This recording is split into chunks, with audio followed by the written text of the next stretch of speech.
பழனி முருகனுடைய ஆறுபடை வீட்டுல வராது. பூப்போலி உன் புன்னகையில் பொன் உலகினை கண்டேனம்மா.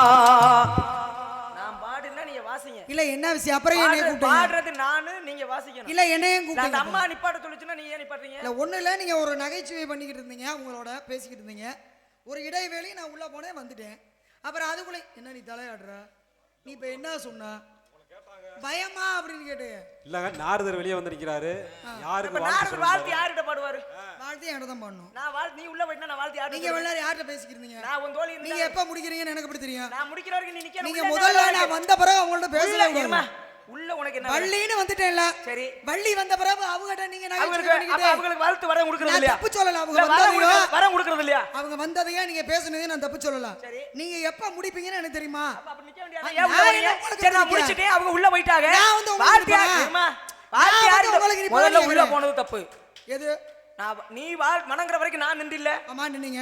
அப்ப நான் வாழ்த்து கொடுக்கும்போது நீ நிக்கணும்ல. நீங்க வர்றதுக்கு முன்னாடி தானே அவங்கள்ட்ட நகைச்சுவையில கலந்துக்கிட்டேன். முதல் கோணல் நீங்க வந்த பிறகு நான் நகைச்சுவையில கலந்துக்கல. முற்றிலும் இந்த இதோட சரி. இதே மாதிரி முதல்ல நான் அப்படி தான் பண்ணுவேன். நீங்க முன்னே நான் வந்தோனே நீங்க பேசாதீங்க. நான் வாழ்த்தே கொடுக்க மாட்டேன்.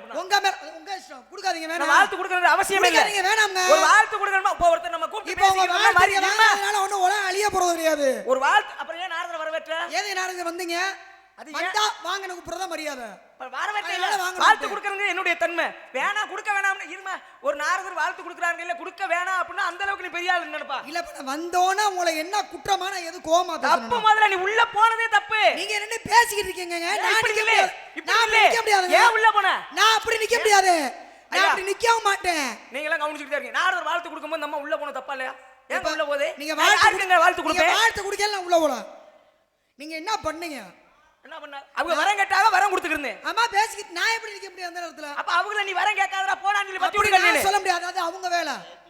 அது அவங்களுடைய வேலையை அவங்க பாக்குறாங்க. தவறு இதோட சரி. அப்ப நீங்க என்ன பண்ணி இருக்கணும்? வாழ்த்து கொடுக்காதீங்கன்ற நாரதரே நீங்க பாட்டு பாடி இருக்கணும். என்னைய நீங்க கூப்பிடுறன்ற அவசியம் உங்களுக்கு இல்ல. நாரதரே வாழ்த்து கொடுக்காதீங்கற அளவுக்கு உனக்கு நம்பு மண்டையா? ஐயோ சும்மா ஏன் மண்டையான மண்டைதான். மண்டகன எனக்கு மண்டகன இல்லாம யாருக்கு இருக்குன்னு நினைக்கிறீங்க? என்ன தெரியும் நீ மண்டகனமா இருக்க? என்ன தெரியணும்? என்ன தெரியும்? உங்களை விட அதிகமா தெரியும். யார் சொன்னது? உங்களை விட புராணம் தெரியும், இதிகாசம் தெரியும், வரலாறு தெரியும், சரித்திரம் தெரியும், எல்லாமே தெரியும். ஒரு தன்னம்பிக்கையில பேசுறீங்க நினைக்கிறேன். தன்னம்பிக்கை இல்ல. நீங்க நம்மள சந்திச்சது இல்ல. ஏன் போன வருஷம் சந்திச்சதுக்கு அப்புறம் ஞாபகம் இல்லையா? இல்ல அதுக்கு அப்புறம் இடைவெளி இல்ல. இடைவெளியில சந்திக்கல இல்ல. ஏன் என்ன பண்ணிப்பீங்க நீங்க? இல்ல உனக்கு என்ன பெரிய அண்ணாவியா? உனக்கு என்ன தெரியும்? இல்ல வானத்துல இறங்கிட்டு வந்தாளா? இத்தனை பேர் மதுரையில இருந்து வந்து என்னைய மட்டும் உன்னை சந்திக்க ஏன் போட்டு கூட்டி வந்திருக்கா புதுக்கோட்டையில இருந்து? சரி, அதனால இத்தனை பேர் வந்து என்ன பண்ண போறவங்கள? இல்ல இத்தனை பேர் இருந்து என்னைய மட்டும் கூட்டி வந்திருக்கானே என்ன பண்ணி புடிங்கன்னு கேக்குறியே? உன்னைய விட அதிகமா தெரிஞ்சவங்கனால என்னைய மட்டும் கூட்டி வந்திருக்கா. அப்படியே எங்க ஒரு பேர் அண்ணே என்னலே சிரிக்கிற இந்த அம்மா உன்னை விட மாட்டேனே. முதல்ல வாழ்த்து கொடுக்கும்போது உள்ள போனதே தப்பு. நீங்க நின்னு உள்ள போனே. இன்னொரு வார்த்தை சொன்னீங்க. நாரதர் வாழ்த்து கொடுத்தா எனக்கு வாழ்த்து வேணும், கொடுத்தா உங்களுக்கு கொடுக்காதீங்க. கொடுக்கலை நீங்க சொல்லுங்க. நான் என்ற அகந்தை ஒரு மனுஷனுக்கு எப்போ வரும்? நான் அப்படி எப்பவுமே பேச மாட்டேன். அப்படிதான் பேசுறேன். ஒரு வார்த்தை வந்தா தான் நான் பேசுவேன். அப்படிதான் பேசுறேனே. அது தனியா பேசல, இப்ப பேசல பேசுவேன். கதை முறைப்படி நடக்கும்போது நான் தப்பான வார்த்தையோ தப்பான ஒரு இடத்துக்கோ ஆணவமாவனும் பேச மாட்டேன். ஒரு வாழ்த்தே வேணாம்னு சொல்லி அதுக்கப்புறம் நான் வாழ்த்து கொடுத்தேன், அந்த வாழ்த்துக்கு உண்டான மரியாதை இல்லை. நீங்களாம் போயிட்டு வரலாம். உங்களுக்கு போய் நீங்க போயிட்டு வாங்க. என்ன எதுக்கு வந்திருக்கீங்க? நான் எதுக்கோ வர்றேன். நீங்க எதுக்கு வந்த? நீங்க எதுக்குமா வந்த? நான் காவலுக்கு வந்திருக்கேன். எதுக்கோ வந்தீனா பேசுறதுக்கு நீ எதுக்கு? அப்புறம் என்ன? எதுக்கு வந்தீங்க? நான் கேக்குறேன். நீ பதில் சொல்லணும். எல்லாம் தெரியும். என்னைய விட நீ பெருசா பேசுவீன்னு சொன்னீல. ஆமா. உங்களை விட நான் அதிகமா பேசுவேன். புராணம் தெரியும், இதிகாசம் தெரியும், சரித்திரம் தெரியும். அது சரித்திரமா இல்ல தரித்திரமான்னு போதே தெரியும். நான் கேக்குறேன். ஆத்திரம் வருது. நான் கேக்குறேன், நீங்க பதில் சொல்லணும். இதான் எனக்கு நியதி. ஏன் நானும் கேள்வி எப்ப நீங்களும் சொல்லணும்? அது முதல்ல நான் கேட்டு பதில சொல்லிட்டேன். ஒருவேளை உங்களுக்கு என்ன உரிமை இருக்கோ அதே உரிமை எனக்கு இருக்கு. இல்லன்னு சொல்லலையே. அம்மா நீங்க கேள்வி கேட்கல, நானும் திருப்பி கேள்வி. உங்களுக்கு உண்டான வாய்ப்பு வழங்கப்படும். ஆனா அது எப்ப? என் கேள்விக்கு பதில் சொன்னதுக்கு அப்புறம் தான் உங்களுக்கு உண்டான வாய்ப்பு வழங்கப்படும். வாய்ப்பு வழங்குறதுக்கு நீங்க ஒண்ணு இந்த இடத்துல நீதிபதி கிடையாது. ஆமா. நான் எப்படி இங்க வாதியோ அது மாதிரி நீங்க ஒரு வாதி, பிரதிவாதி. ரெண்டு விஷயம் உங்களுக்கு சொல்றேன். சொல்லுங்க. ரெண்டு விஷயத்துலயுமே நான் தான் பெரிய ஆளு பேசுவேன். நான் நாரதர், நீ வள்ளி. நீ இப்போதைக்கு நீ அஞ்ஞானத்துல இருக்க, உனக்கு ஒண்ணும் தெரியாது. நான் நாரதர், எல்லா உலகத்தையும் சுத்தி வர்றவன். வள்ளி நாரதர்ங்கிற அடிப்படையில் நான் தான் பெரிய ஆளுன்னு பேசுவேன். சரி, ஒருவேளை இதை தாண்டி நீங்க சிவரஞ்சனி நான் நிறைய படிச்சிருக்கேன் அப்படின்னு நீங்க பேசுறீங்கன்னா நீங்க எந்த அளவுக்கு பேசுறீங்களோ உங்களோட ஒரு கதை கூட பேசுவேன் அப்படிங்கிற நம்பிக்கையில நான் உன்னை விட பெரிய ஆளு தான் பேசுவேன். நல்லா எந்த இடத்துல இருந்தாலும் ரெண்டுலயுமே நான் தான் பெரிய ஆளு பேசுவேன். நீங்க நாரதரே, நான் வள்ளி. சரி, நாரதர் தான் வள்ளியை பார்க்க வந்திருக்காரு. வள்ளி போய் நாரதரை பார்க்க வரல. சரி, இன்னைக்கு நீங்க என்கிட்ட கலகம் பண்ணி தான் உங்க உயிரை, உங்க தலையை நீங்க காப்பாத்தீங்கன்னா உங்களால எனக்கு ஆக வேண்டிய ஒரு விஷயம் இல்ல. ஒண்ணு இப்படியும் பேசலாம் பேச்சு. நீங்க கார்த்திக் ராஜாவா நின்னு நான் சிவரஞ்சனியா நின்னு பேசி என்னைய ஜெயிக்கணும்னு நினைச்சீங்கன்னா உங்களால இந்த பிறவியில அது முடியாது. அது நீ ஏன் நினைச்சுக்க கூடாது? அதான உண்மை. கற்றவருக்கு வல்லவனுக்கு வல்லவன் வையகத்திலும் உண்டு, வல்லவனுக்கு உண்டு வழுக்கு பாறைன்னு வல்லவனுக்கு புல்லும் ஆயுதமா பயன்படும். எறும்பு ஊற பாறையும் தேயும். நாங்க பழமொழி பேசினா பழமொழி திரும்ப பேசுவேன், பேசுறது பேசுவேன். அப்ப என்ன பேசினாலும் பேசுவீங்க, என்ன பேசினாலும் பேசுவேன். உங்க பேர் நீங்க என்ன பண்ணுவீங்க? என்ன உங்களால என்ன தெரியும் உங்களுக்கு? நீ எது தெரியுமா அது தெரியும். இப்ப பேசினா பிடிக்காது. சரி சொல்லுங்க. உன்னுடைய படிப்பினுடைய திறன் என்ன, என் படிப்பினுடைய திறன் என்ன? உனக்கு தெரிஞ்ச விஷயம் என்ன, எனக்கு தெரிஞ்ச விஷயம் மக்களுக்கு சென்றடையும். சரி, கதையின் முறைப்படி சாராம்சத்துல வரும். உங்க பேரு? என் பேர் வள்ளி. அப்பா பேரு? நம்பி. எதுக்கு வந்திருக்கீங்க? காவலுக்கு. என்ன காவல்? திணை காவல். என்ன திணை? கரந்தனை சிந்தனை. யாருக்கு? முருகனுக்கு சிந்தனை. முருகன் எதுக்கு அவதரிச்சார்? முருகன் சூரனை அழிக்க வதம் செய்தார். சூரனை வதம் செய்ய அழிக்க அவதாரம் செய்தார். அழிக்கிறதுனா என்ன? அழிக்கிறதுனா அவருடைய ஆணவத்தை அழித்தார். ஆணவத்தை அழிக்கிறது முருகனை தோன்றுவீங்கன்னு சொன்னாங்களா? அப்புறம் எதுக்கு தோன்றினாரு? சூரனை அழிக்க தோன்றினாரு. சூரனை அழிச்சாரா? நான் கேட்ட பதில சொல்லி புட்டு நான் உள்ள புராணத்தை சொல்றேன். தேவர்கள் என்ன வேண்டாங்க? ஐயா இவனுடைய இம்சை தாங்க முடியல, ஆமா, இவனை எப்படியாவது கொண்டு அழிச்சு இவன் இருந்து எங்களுக்கு மோட்சத்தை கொடுங்க கேட்டாங்களா? கேட்டாங்க. சிவபெருமான் என்ன சொன்னார்? ஐயா என்னால அவனுக்கு சாவு இல்லடான்னு வரத்தை கொடுத்துட்டேன். அப்பதே நீ வாட்டுக்கு வரத்தை கொடுத்துட்டு சும்மா உட்காந்துட்ட, எங்களை பூரா ஒவ்வொருத்தனையா கூட்டிட்டு போய் ஒவ்வொரு வேலை வாங்கிருக்கேன், இவனை கொல்லணும், இவன்கிட்ட இருந்து எங்களுக்கு விமோச்சனம் வாங்கி கொடுங்க கேட்டாங்களா? கேட்டாங்க. அப்ப முருகப்பெருமானை எதுக்காக தோற்றுவிச்சாங்க? சூரனை அழிப்பதற்காக தோற்றுவித்தார்கள். கொன்னாரா? கொல்லல. அப்ப அவர் வந்த வேலையை பார்க்கலையா? அப்படி அர்த்தம் இல்ல. அவனுடைய ஆணவத்தை அழிக்கும் மன்னிக்கும் கடவுள் எங்க குல கடவுள். பாருங்களே, எதிரிய கூட மன்னிச்சு வாழ்வழிக்கும் கடவுள். சூரபதுமன் 2 உயிர், ஆனா உடல் 1 உயிர், ஒரு உடம்புக்குள்ள 2 உயிர் வந்தாச்சு. முருகன் அவதரிச்சிட்டாரு, சூரபதுமன் வந்து செஞ்சாச்சு. முருகனுக்கு மொத்தம் எத்தனை படை வீடு? முருகனுக்கு 6 படை வீடு. என்னென்ன? திருப்பரங்குன்றம், திருச்செந்தூர், பழனிமலை, சுவாமிமலை, திருத்தணிகை, பழமுதிர்ச்சோலை. ஏன்னா இந்த படை வீடுகளை வகுத்தவர் யாருன்னா திருமுருகாற்றுப்படை இயற்றிய நற்கீரர். நற்கீரர் தான் இந்த படை வீடுகளை வகுக்கிறார். அதுல குறிப்பா பாருங்க, எந்த படை வீட்டை கொண்டு முதல் படை வீட வச்சாரு? திருப்பரங்குன்றத்தை. இரண்டாவது படை வீடா என்ன வச்சாரு? திருச்செந்தூர். கல்யாணம் நடந்த படை வீட்டை முதல்ல வச்சார். அந்த கல்யாணம் நடக்கிறதுக்கு அடிப்படை காரணமா இருந்த திருச்செந்தூர் இரண்டாவது இடத்துல தான். மூணாவது படை வீடு என்ன? பழனி. ஓ, பழனி படை வீடா? அப்புறம் பழனி படை வீடு இல்லையா? முருகனுடைய 6 படை வீட்டுல பழனி இருக்கா? கேட்டுங்க இந்த கொடுமையா. எங்க பழனி படை வீடு இல்லையா? சரி நீங்க சொல்றீங்க. சரி, இப்ப 6 படை வீட்டுக்கு போறாங்க எல்லாருமே. பழனி போறான், என்ன சொல்லி போறான்? முருகனுடைய படை வீடுன்னு சொல்லி தானே போறான். அவங்க சொல்றாங்க, இவங்க சொல்றாங்க. முருகனுக்கு 6 படை வீடு நீங்க சொன்னீங்க. திருப்பரங்குன்றம். ஏங்க உலகத்துல நீங்க எந்த முருகன் கோயிலனாலும் எழுதி பாருங்க, எந்த இடத்துலனாலும் பாருங்க, என்ன எழுதி போட்டிருக்காங்க? திருப்பரங்குன்றம், திருச்செந்தூர், பழனிமலை, சுவாமிமலை, அப்படித்தானே வரிசை. திருத்தணிகை, பழமுதிர்ச்சோலை. மத்த படை வீட்டுல எனக்கு பிரச்சனை இல்ல.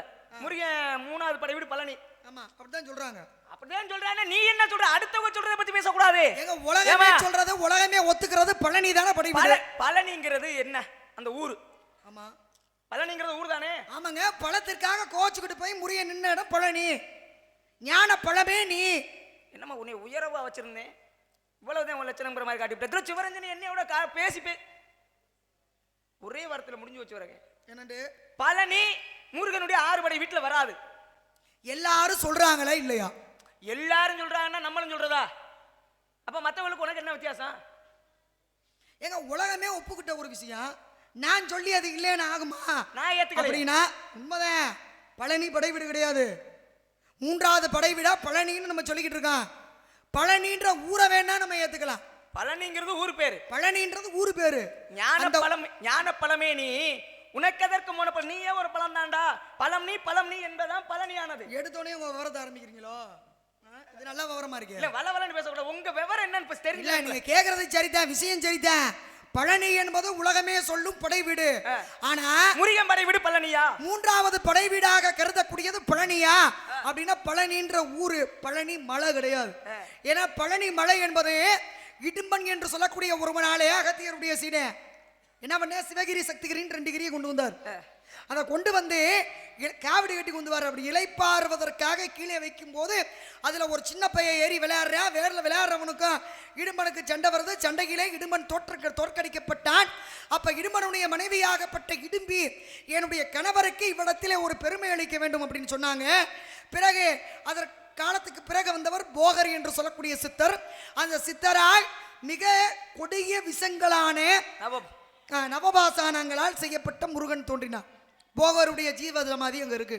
அங்க இருக்கக்கூடிய நெல்லி மரம் அதுதான் அங்க ஸ்தல விருட்சகம். இது வேற. இருங்க, இது பழனி மலையில இருக்க முருகனுடைய வரலாறு. பழனி முருக வந்த வரலாறு இரு. ஐயா முருக இடுமன் கேட்கிறாரு, இடுமனுடைய மனைவி கேட்கிற என்னுடைய கணவனுக்கு ஏதாவது சிறப்புங்க. அப்பதான் எல்லா பேரும் என்ன சொல்றாங்க, எல்லா பேரும் என்னை நாடி வர்ற காவடி எடுத்து வர்ற பக்தர்கள் எல்லாம் முதல்ல உன்னையே தரிசிச்சுட்டேன், அதுக்கப்புறம் என்னைய தரிசிக்கணும்னு இடுமனுக்கு ஒரு பெருமை சேர்த்தார். இது மலையில இருக்காரே அவர் 5000 வருஷத்துக்கு முன்னாடி செஞ்ச போகர்ங்கிற சித்தர் செஞ்ச முருகன். ஆமா. அப்புறம் அதை எப்படி 3வது படை வீட்டுல உண்டான்னு சேர்த்தீங்க நீங்க? அப்ப பழனிங்கிற ஊர்ல அந்த பழனி மலை தான் 3வது படை வீடு. பழனியில் இருக்கக்கூடிய போகரால் செய்யப்பட்ட நவபாசான முருகன் வந்த கதை இந்த கதை. ஆனா நீங்க சொல்ற மாதிரி பழனியிலே முருகனுடைய 3வது படை வீடு உண்மையாவே 6 படை வீட்டுல எதுன்னு கேட்டீங்கன்னா நேரா பழனி போங்க, போய் மேல முருகனை போகரால் செய்யப்பட்ட முருகனை நல்லபடியா கும்பிட்டுவாங்க, தப்பு இல்ல.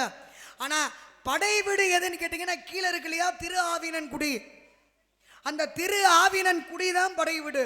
ஏன்னா திருநா மகாலட்சுமி, ஆனா காமதேனு, வினன்னா சூரியன், கூனா பூமி, டீனா அக்கினி, இத்தனை பேர் கும்பிட்டு அருள் பெற்று பழத்திற்காக முருகன் கோபித்து இன்றைக்கும் குழந்தையாக காட்சி தரக்கூடிய படை வீட்டுகளிலே ஒன்று எது அப்படின்னா மேலே போகரால் செய்யப்பட்ட பழனி முருகன். அவர் படை வீடு கிடையாது, கீழே இருக்கக்கூடிய திரு ஆவினன் குடி என்று சொல்லக்கூடிய அதுதான் படை வீடு. சரிதானா? சில பேர்கிட்ட கேட்டா பழனிலே நிப்பாங்க. பழனி மலை மேல இருக்க முருகனுடைய சிலையை செஞ்சவர் போகிற அது வேற வரலாறு, வேற கதை.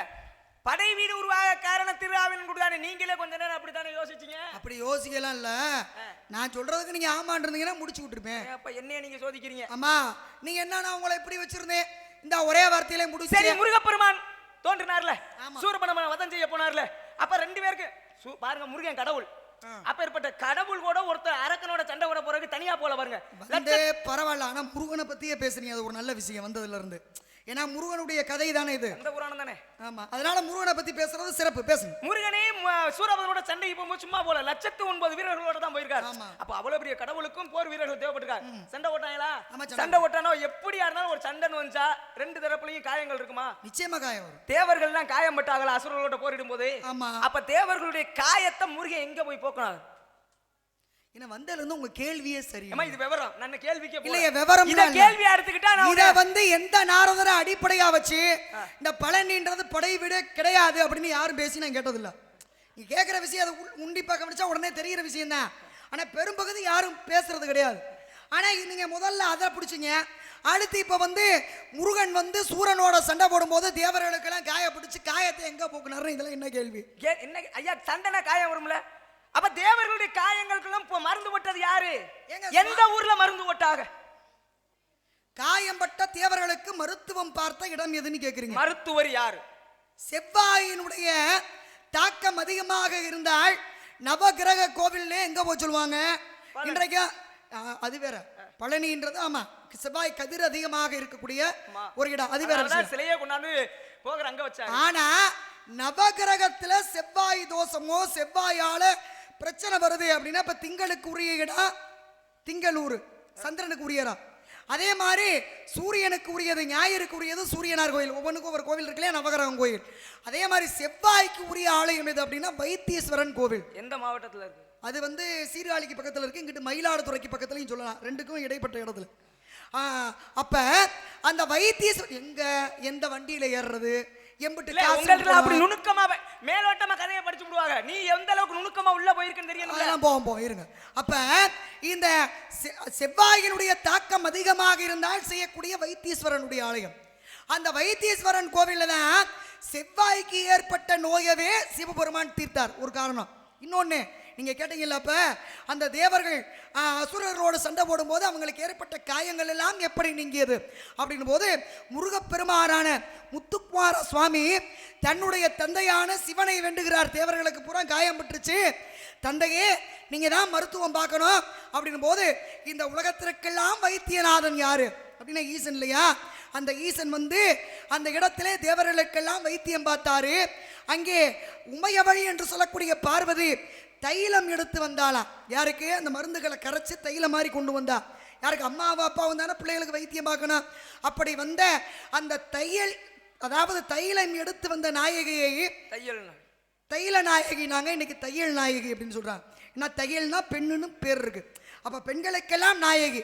அதே மாதிரி சிவபெருமான் அங்கே வைத்தியம் செய்த காரணத்தினால சிவனுக்கு பேரு வைத்தீஸ்வரன் அப்படின்னு பேரு. அதான் அன்னைக்கு நம்ம வைத்தீஸ்வரன் கோவில் அப்படின்னு சோழ நாட்டில் அங்கிட்டு பார்த்தா சீர்காழிக்கு பக்கத்தில், இங்கிட்டு பார்த்தா மயிலாடுதுறையிலிருந்து சற்று தூரம் போகக்கூடிய அந்த வைத்தீஸ்வரனுடைய ஆலயம் இன்னைக்கும் உலகத்திலே அந்த கை ரேகை, ஒருத்தர் கை ரேகையை வச்சு பேர் சொல்லாமல் ஊர் சொல்லாமல் எல்லாத்தையும் சொல்லக்கூடிய மிக பெருமை படைத்த அந்த வைத்தீஸ்வரனுடைய ஆலயத்தில் தான் தேவர்களுக்கு முருகப்பெருமான் சிவனிடத்திலே வைத்தியம் பார்த்தார். நான் கேட்குறேன் உங்களா, அந்த வைத்தீஸ்வரன் கோயில் இருக்குல்ல, என்ன சிரிக்கிறீங்க? கதைகள் படிக்கலாம், அத சாமி ஆத்தாளோட பேர்லாம் தெளிவா சொல்றீங்களே, பாராட்டுக்கள். என்ன பண்ணுவீங்க? எதிரியா இருந்தாலும் உண்மையை சொன்னா ஏத்துக்கலாம். கதைகளை சொல்லி வைத்தீஸ்வரன் கோயில இருந்தா வந்தாங்க, அங்க இருக்கக்கூடிய அம்மாவோட பேரை சொல்றீங்களா, அதுல எனக்கு ரொம்ப பிடிச்சிருந்துச்சு. அதெல்லாம் பிடிக்குது. வாழ்க வாழ்க. நன்றி நன்றி. அவரு பாராட்டலாம் இல்ல, அடுத்து நீ எப்படி கவுக்கலான்னு யோசிச்சுக்கிட்டு இருக்காரு. அதானா நான் பாராட்டு வாங்கி கொடுக்குற பெரிய மனுஷத்தன்மையோட உங்களை பார்த்தா அந்த மாதிரியே தெரியுது எனக்கு. நான் உங்களை